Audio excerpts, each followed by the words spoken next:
Good morning to everyone. आज हम लोग क्लास स्टार्ट करने वाले हैं एनपीए। टॉपिक का नेम है एनपीए, नॉन परफॉर्मिंग एसेट्स। और इसमें भी मैंने लास्ट क्लास में डिस्कस कराया था नॉन परफॉर्मिंग एसेट्स क्या है, उसका कितना कैटेगरीज है, उस पर मैंने डिस्कस करवाया था। आज ओनली और ओनली नॉन परफॉर्मिंग एसेट्स के लिए जो प्रोविजन बनाया जाता है, जो रिक्वायर्ड प्रोविजन है, उस प्रोविजन पे हम लोग डिस्कस करने वाले हैं। तो देखते हैं कि जो नॉन परफॉर्मिंग का जो कैटेगरीज है, उस कैटेगरी में आपको जो आती है डाउटफुल असेट्स, सब स्टैंडर्ड असेट्स और लॉस असेट्स, उस पे प्रोविजन कितना रिक्वायरमेंट है बाय आरबीआई के द्वारा। मतलब आरबीआई के द्वारा जो बनाया गया रूल्स रेगुलेशन है, उसके अकॉर्डिंग बैंकिंग कंपनी को कितना प्रोविजन बना के रखना पड़ता है, उस पे हम लोग डिस्कस करने वाले। तो देखिए, सबसे पहले मैंने दिखा चुका हूँ, यहाँ पे लिखा हुआ प्रोविजन रिक्वायरमेंट।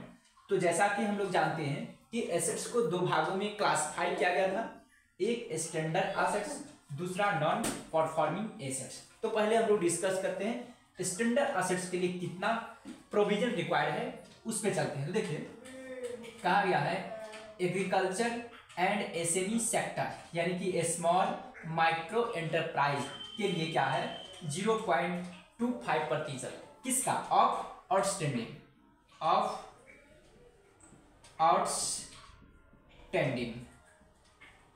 जो बकाया अमाउंट है, ठीक है, मतलब जो लोन का अमाउंट है, ठीक ना, उस अमाउंट का 0.25% प्रोविजन बना के रखना ये कंपलसरी है, ये आरबीआई की गाइडलाइन है। दूसरा, रेजिडेंशियल हाउसिंग लोन, अगर कोई ब्रोवर ने रेजिडेंशियल हाउसिंग लोन लिया है तो उसके लिए बैंकिंग कंपनी के लिए कंपलसरी है कि 0.75% प्रोविजन बना के रखेंगे। उसके अलावा कहता अदर लोन और एडवांसेज है, उसके लिए 0.4%, ठीक है। ये रहा स्टैंडर्ड एसेट्स की कैटेगरी में, इस तरह से हम लोग को प्रोविजन बनाना पड़ता है। अब आते हैं नॉन परफॉर्मिंग एसेट्स की जो कैटेगरी होती है, उसमें क्या रिक्वायर है। तो जैसे सबसे पहले क्या है सब स्टैंडर्ड एसेट्स, दूसरा डाउटफुल एसेट्स और तीसरा है लॉस एसेट्स। अब हम लोग चलते हैं नॉन परफॉर्मिंग में सब स्टैंडर्ड एसेट्स के लिए कितना प्रोविजन रिक्वायरमेंट। तो देखिए, सबसे पहले क्या आता है, लोन भी दो प्रकार की होती है, सिक्योर और अनसिक्योर। सिक्योर का मतलब जिसपे एसेट्स वगैरह दे रखा है मोर्गेज के रूप में, और अनसिक्योर का मतलब जिस लोन पे किसी प्रकार का मोर्गेज नहीं है एसेट्स का। तो देखिए, कहता है सिक्योर्ड सब स्टैंडर्ड एसेट्स, एसए का मतलब एसए का मतलब होता है सब स्टैंडर्ड एसेट्स, उस पे है 15% रिक्वायरमेंट। अगर कोई अनसिक्योर्ड लोन है उसके लिए क्या है 25%। तीसरा है इंफ्रास्ट्रक्चर, अगर कोई प्रोजेक्ट है तो उसके लिए 20% रिक्वायर्ड। डाउटफुल एसेट्स है तो यहाँ कहा गया 25%, 40% और 100%। इसका सेंस ये हुआ कि यदि loan up to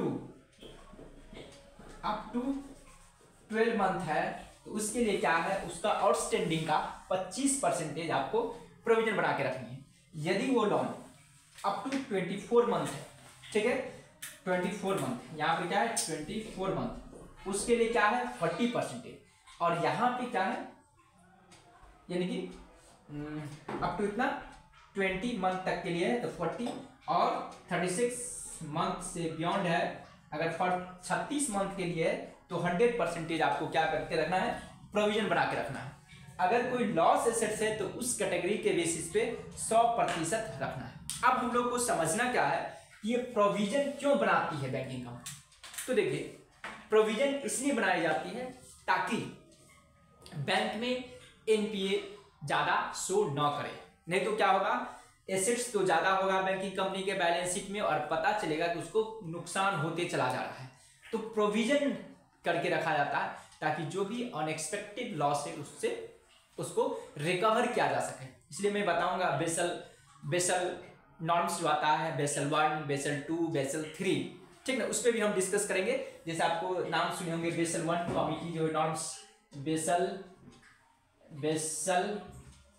1, basal 2, basal 3, जिसकी स्थापना हुई थी 1988 में, ठीक है,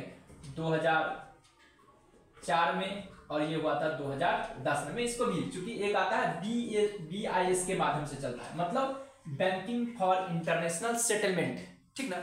वो क्या करती है, अक्सर जो रिस्क को मेजरमेंट करती है, यानी कि एक तरह से क्या है, बेसल एक सिटी है, कहाँ का, स्विट्जरलैंड का। एक बेसल जो है एक स्विट्जरलैंड का सिटी है, वहां पर हेड क्वार्टर है बैंकिंग फॉर इंटरनेशनल सेटलमेंट, जिसकी एस्टैब्लिशमेंट हुई थी 1930 में, ठीक ना।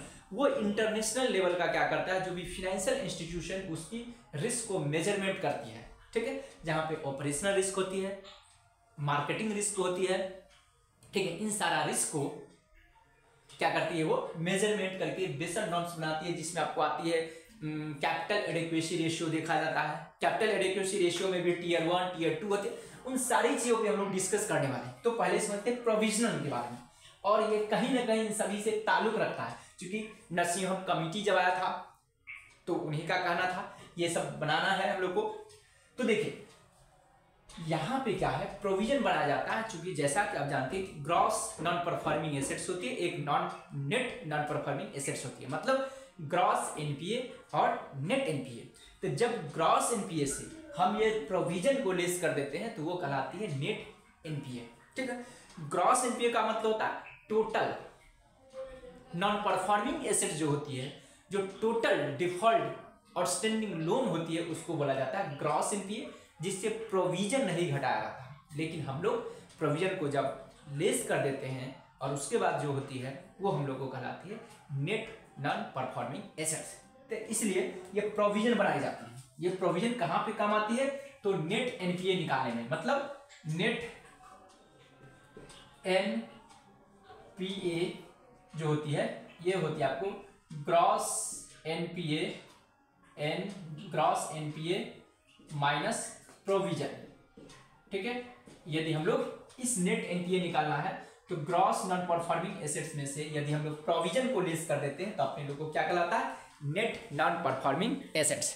आई होप कि आप लोग मेरी बातों को समझ पा रहे होंगे, एकदम क्लियर कट से समझनी है ताकि कहीं कोई दिक्कत नहीं होगा। इन सभी चीज़ों को आप लोग नोट करेंगे और एक अच्छे कंपटीशन में काम आती है, या यूपीएससी में भी पूछी जाती है। बैंकिंग कि यदि आप एग्जामिनेशन देते हो उसमें पूछी जाती है, बैंकिंग इंटरव्यू में पूछा जाता है। इन सभी जगह इसका एक इम्पोर्टेंस है, और खास तौर पे एक अब तो नॉन परफॉर्मिंग एसेट्स एनपीए पे रिसर्च की जाती है। मैं खुद पीएचडी जो मैं क्या हूँ वो एनपीए ही मेरा टॉपिक है, management of non performing assets. में बता दूं मेरा टॉपिक का नाम है management of non performing assets with reference to State Bank of India Patna region 9 after 1991। तो देखिए उस पर मैं रिसर्च भी कर रखा हूँ। तो ये बहुत सारी चीजें हैं, मैं ईच एंड एवरी पॉइंट को डिस्कस करवाऊंगा, क्योंकि एनपीए एक बहुत बड़ी टॉपिक है और अभी बैंकिंग सेक्टर के लिए, ये बैंकिंग के लिए काफी ये स्ट्रेस्ड एसेट्स के रूप में काम करती है। आरबीआई भी इस पे काम करती है, गाइडेंस देती है कि एनपीए को कम कीजिए, क्योंकि इससे पहले एनपीए का रेशियो बहुत ज़्यादा थी। अभी 2.74 के अप्रॉक्स 2023 के 31 मार्च के में दिया था आरबीआई ने, 2.74 आ चुका है ग्रॉस एनपीए का रेशियो। तो धीरे धीरे इसको घटाने के लिए प्रोविजन किया जा रहा है, कुछ सिस्टम बनाई जा रही है। तो इस तरह से हम लोग समझेंगे।